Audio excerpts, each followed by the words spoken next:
¿Cómo les va? Qué gusto darles la bienvenida a una nueva emisión de La UNAM Responde, este programa informativo que hacemos con mucho gusto y responsabilidad desde nuestras instalaciones en TV UNAM y siempre de la mano de especialistas universitarios que nos ayudan a entender muy distintas disciplinas que se generan y también que se estudian en nuestra casa de estudios. Hoy, por ejemplo, estaremos hablando sobre genética, sobre genómica forense, también sobre tuberculosis y además tenemos la reflexión de derechos humanos de Jacobo Dayan. Acompáñanos durante los próximos minutos.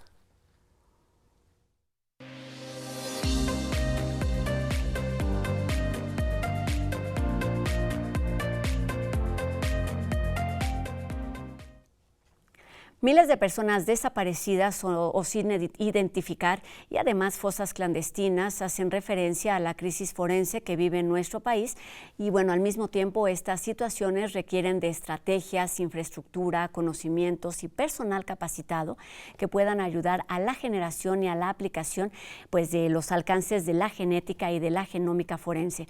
Sobre estos temas estaremos platicando esta tarde con el doctor en ciencias Mariano Guardado Estrada, quien es profesor de la Escuela Nacional de Ciencias Forenses de nuestra universidad. ¿Cómo estás? Bienvenido a la UNAM Responde. Muchísimas gracias por la invitación. Gracias por estar aquí para hablar sobre justo estos temas que tienen una larga historia en cuanto a estudio, en cuanto a investigación, pero que van teniendo nuevas posibilidades de aplicación.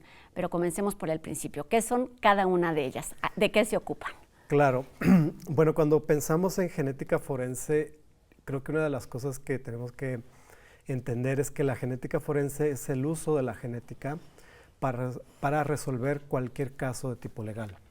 Uno de los más comunes empleos o de las utilidades de la genética forense que se ha hecho en el caso civil es, por ejemplo, las pruebas de paternidad, que son ampliamente conocidas. Sin embargo, también este tipo de pruebas se utilizan para hacer identificaciones humanas, personas desaparecidas, resolver algunos hechos delictivos, entre otras cosas.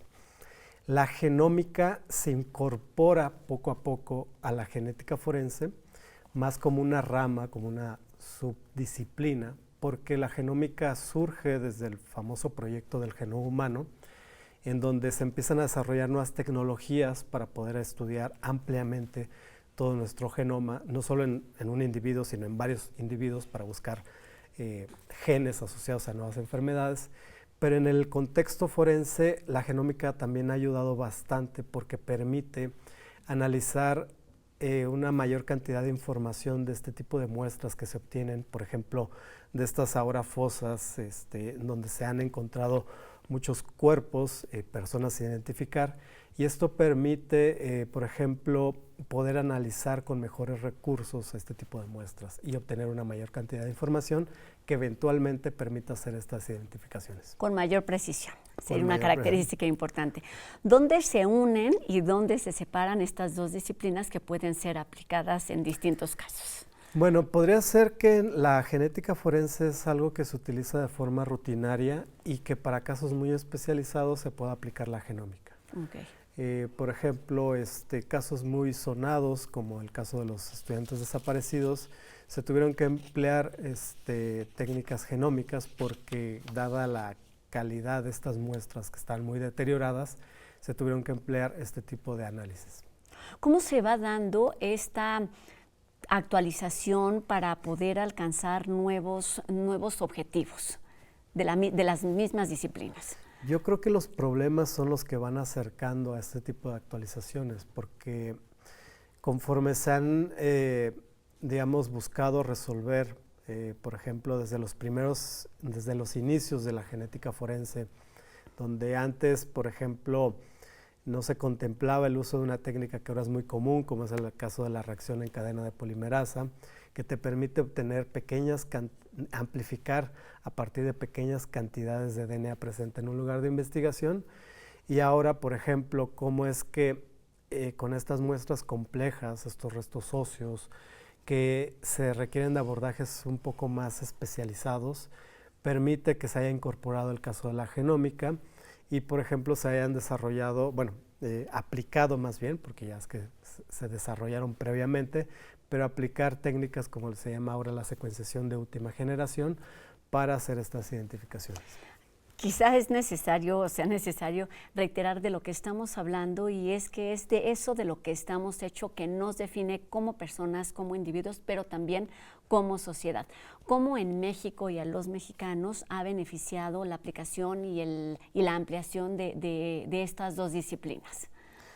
Bueno, principalmente en la parte de investigación, que considero yo que es algo muy importante para el desarrollo tanto de la genética como de la genómica forense, porque permite tanto implementar como desarrollar nuevas estrategias para la identificación humana. Y no solo eso, sino también permite la formación de recursos humanos, que estas personas que sean formadas puedan trabajar en estos laboratorios especializados, y eso a su vez tenga un beneficio directo en la sociedad a través de tratar de identificar al mayor número de personas. Estamos hablando de estudio, de investigación, pero eso implica también que haya infraestructura, que haya estrategias, que haya personal capacitado. ¿Cómo está el panorama actualmente, entendiendo, y lo hemos escuchado aquí en semanas recientes justamente a través de la reflexión de Jacobo Dayan sobre esta crisis forense? ¿Cómo se puede dar, digamos, un avance en este sentido? Bueno, yo creo que una de las limitantes es la parte económica respecto al apoyo de este tipo de proyectos de investigación. Yo creo que a nosotros nos corresponde como investigadores presionar a las autoridades correspondientes que financian estos proyectos para decirles que este también es un problema prioritario en México que también tiene que resolverse. Y eso a su vez permitirá obtención de recursos, aunque también han existido bastantes esfuerzos. La misma creación de la ahora Escuela Nacional de Ciencias Forenses, donde tiene una parte de docencia con formación de alumnos como científicos forenses, y tiene otra parte, otro de los ejes es la generación de nuevo conocimiento a través de líneas de investigación. Y por ejemplo en el laboratorio donde yo estoy a cargo desarrollamos líneas de investigación relacionadas con la genética y con la genómica forense también. Antes de pasar a lo de la escuela, estaba pensando en, siempre lamentablemente se han utilizado estas disciplinas o algunas otras estrategias para identificar cuerpos, para las fosas clandestinas. ¿Qué es lo que viene? ¿Cuál es la problemática que viene a satisfacer con el avance tanto de la genómica como la genética forense en este sentido? Bueno, pienso que en un mundo ideal el uso de estas herramientas, como es la genética y la genómica, a la vez en conjunto con el personal capacitado, formación de recursos humanos, que integren toda esta información y eventualmente busquen resolver estas problemáticas, porque estamos planteando un problema que de por sí es muy difícil por la cantidad de trabajo que se tiene, y además, por si fuera poco, digamos, las muestras que suelen ser muy complicadas al momento de trabajarlas.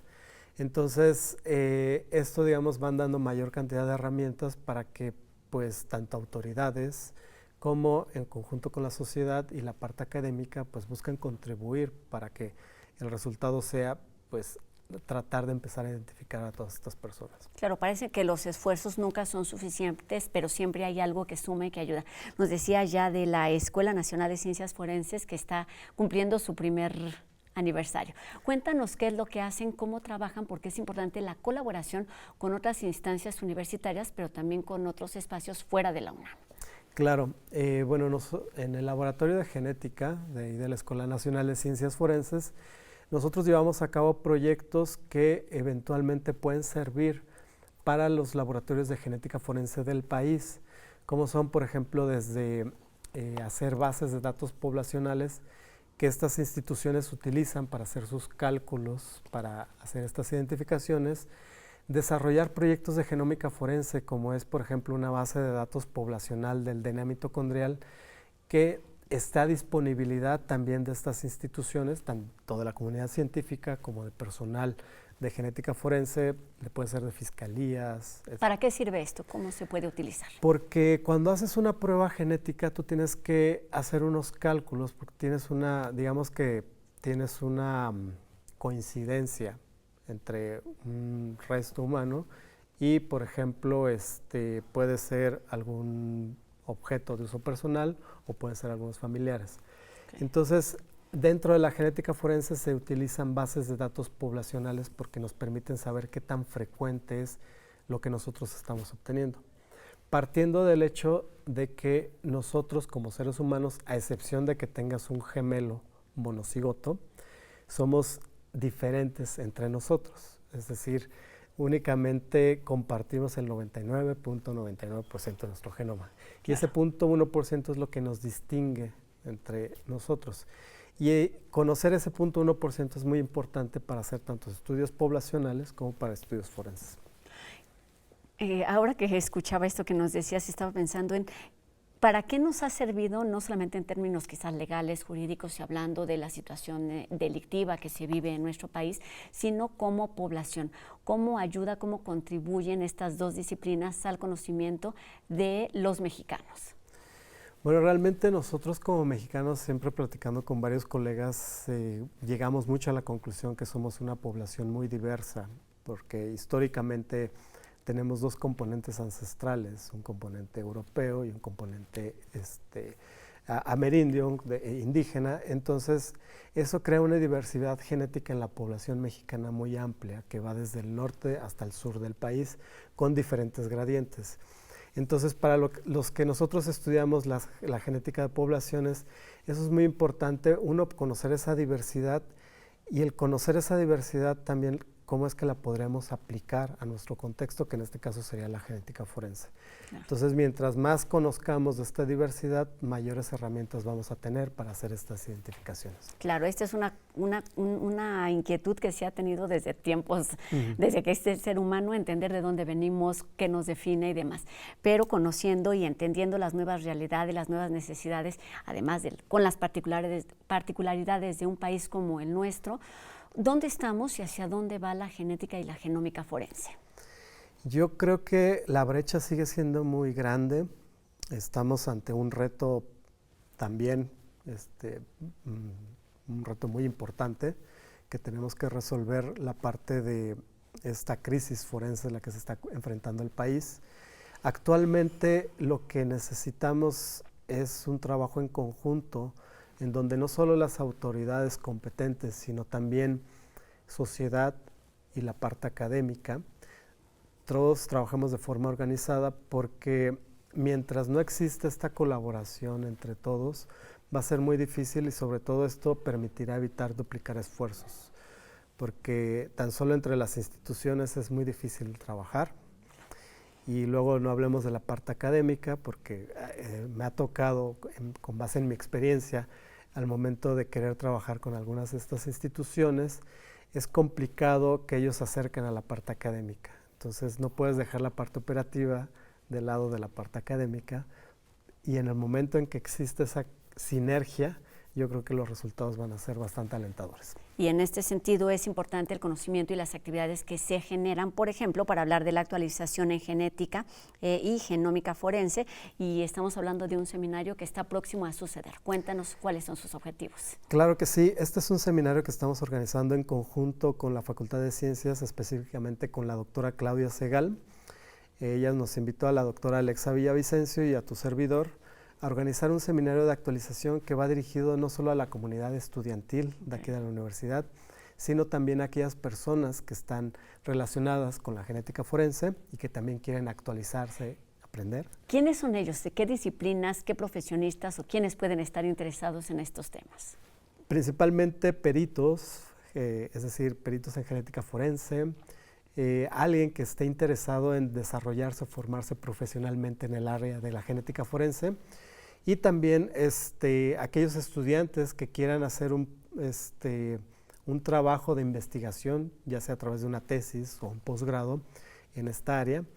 Y aquí lo interesante son los invitados que conforman este seminario. Cuéntanos un poquito de ellos y de los temas que estarán abordando a lo largo de varias semanas. Son temas muy diversos, vamos a hablar, por ejemplo, desde lo básico, como extender un poquito más los conceptos de genética y genómica forense, hablar de cálculos que se utilizan dentro de la genética forense, por ejemplo, también un aspecto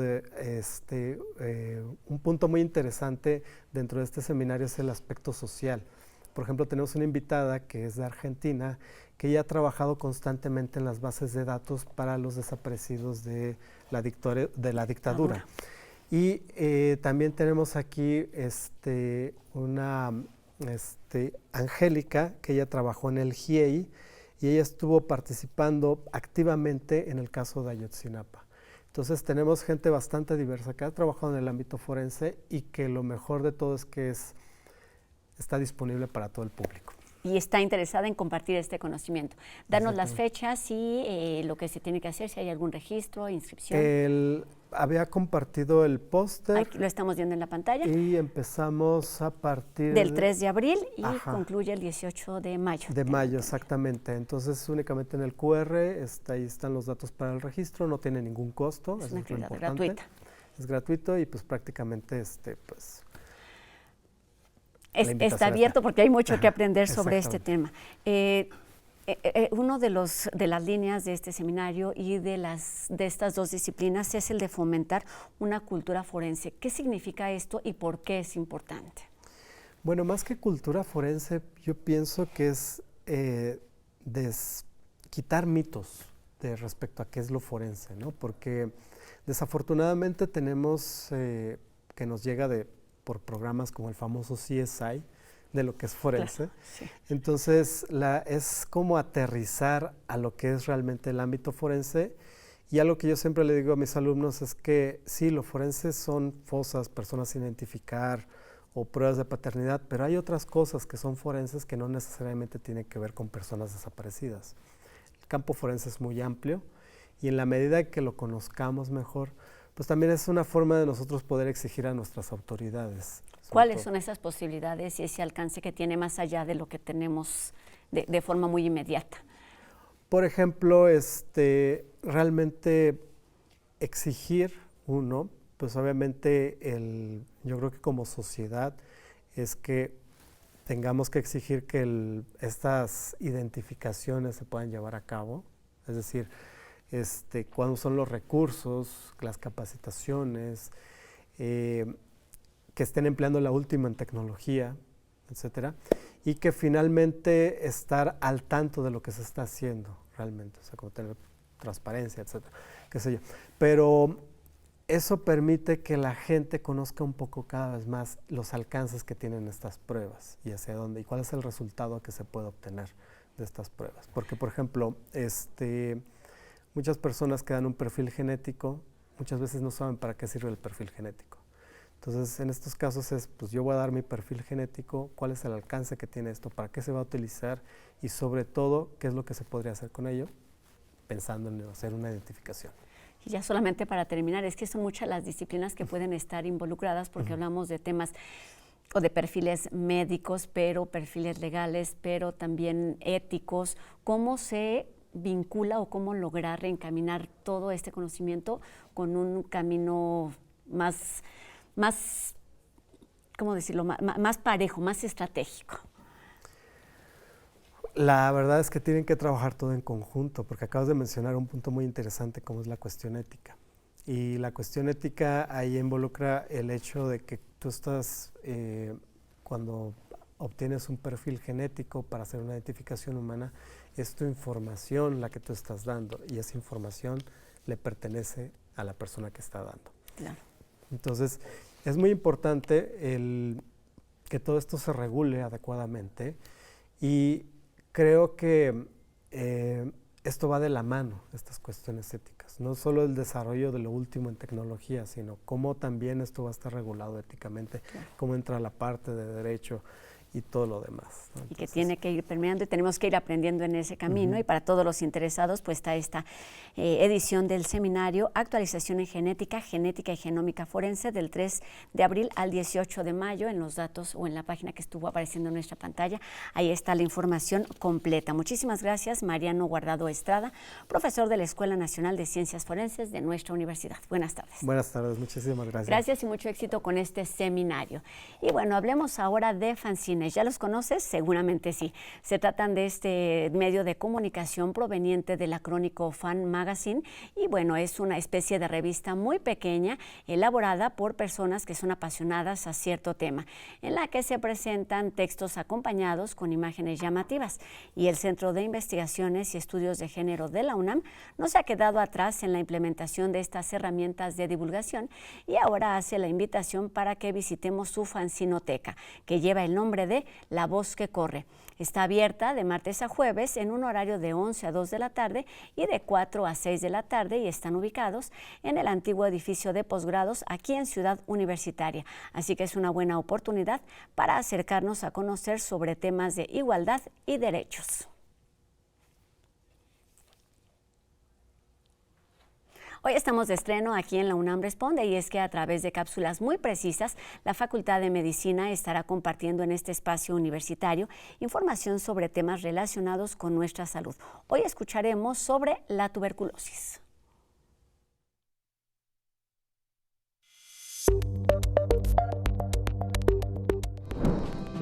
La tuberculosis pulmonar es una enfermedad infectocontagiosa producida por la microbacteria Mycobacterium tuberculosis, la cual afecta al pulmón principalmente, aunque puede ocasionar daño en cualquier otro tejido como los riñones y los huesos.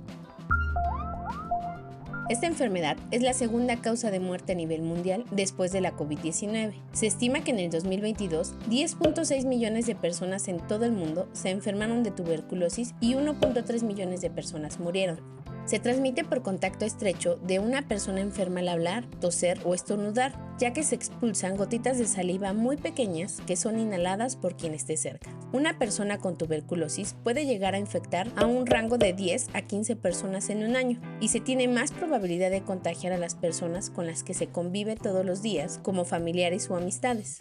Una vez que este bacilo infecta al pulmón, se aloja dentro de las células del sistema inmune y ahí se multiplica y vive hasta que infecta a otras células, destruyendo poco a poco el tejido del pulmón. Puede pasar a la sangre e infectar a otros órganos o tejidos. Este bacilo, que afecta principalmente a bebés e infantes, no presenta movimiento propio y requiere de oxígeno para vivir. Cuando alguien se enferma de tuberculosis, presenta fiebre, escalofríos, sudoración nocturna, pérdida de peso, tos y flemas que a veces pueden acompañarse de sangre. Si se presenta alguna sospecha, se debe acudir con el personal médico inmediatamente para un diagnóstico temprano, en donde se realizará examen general, rayos X, prueba de tuberculina, que consiste en una intradermorreacción, y vaciloscopía. El tratamiento consiste en utilizar 4 antibióticos durante 6 meses, y su objetivo es la curación del 100% de los casos cuando su administración es efectuada en tiempo y forma. Mycobacterium tuberculosis es un bacilo que resiste a todos los desinfectantes caseros, hospitalarios e industriales, por lo que la mejor manera de prevenir la tuberculosis es a través de la vacuna BCG, la cual se administra en las primeras horas de nacimiento, y más de 100 millones de infantes la reciben cada año. Para más información, visita nuestra revista en www.masalud.facmed.unam.mx.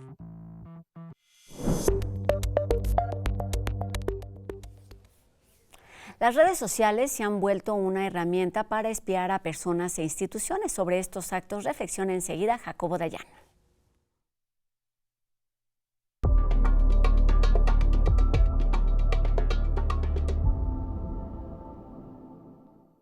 ¿Qué tal? Sigue habiendo una preocupación muy grande sobre la cantidad de actividades que reciben las Fuerzas Armadas. El Ejército Mexicano ha entrado de lleno a la vida civil y política económica del país.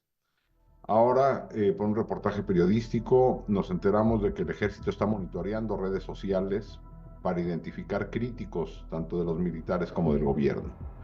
Más allá de lo preocupante, son actividades ilegales. El Ejército no tiene estas facultades de estar monitoreando redes sociales, espionaje en redes sociales, para ver quién postea qué a favor o en contra del gobierno o de los militares. Esto se agrava sobre todo en condiciones en que el Ejército no rinde cuentas ni ante la justicia ni ante los poderes. El Congreso de la Unión no llama cuentas al Ejército, ni dentro del propio gabinete el Ejército rinde cuentas. Hay que recordar los casos de Ayotzinapa o Guerra Sucia, donde el Ejército se ha negado a entregar información. La militarización de la seguridad pública y de otras actividades de la vida pública son muy preocupantes y golpean de manera importante la viabilidad democrática del país. Muchas gracias.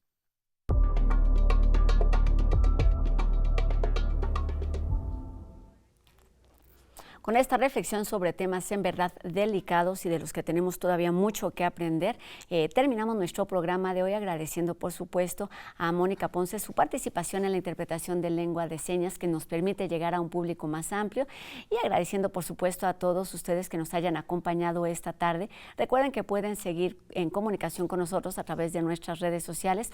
Ustedes ya las conocen, están apareciendo en nuestras pantallas para que nos hagan llegar sus dudas y sus comentarios. Y recuerden, tenemos una cita mañana a 2:30 de la tarde, por supuesto, aquí en TV UNAM. Adiós.